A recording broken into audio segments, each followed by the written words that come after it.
আটলান্টার Mercedes Benz স্টেডিয়ামের ইতিহাসে অবিস্মরণীয় ও শ্বাসরুদ্ধকর এক ম্যাচ দেখল ফুটবল প্রেমীরা।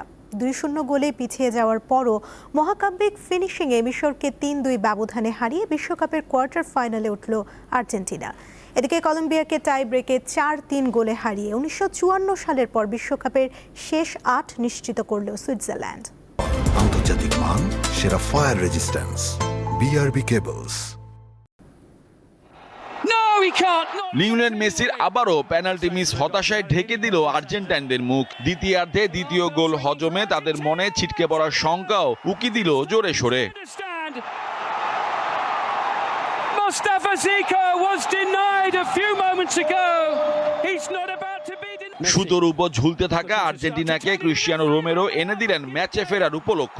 এরপরেই ফুটবলের জাদুকর জ্বলে উঠলেন। লড়াইয়ে ফেরার গোলে অবদান রাখার পাশাপাশি নিজেও করলেন গোল। দলের ভীষণ প্রয়োজনের সময় দারুণ গোল করে প্রায় 100 বছর আগের এক কীর্তি স্পর্শ করলেন লিও। দ্বিতীয় আর্জেন্টাইন ফুটবলার হিসেবে বিশ্বকাপের এক আসরে 8 গোল করলেন তিনি। 1930 সালে ফুটবল বিশ্বকাপের উদ্বোধনী আসরে এই কীর্তি গড়েন গিয়ারমো স্ট্যাবিলে। And finally it paid off.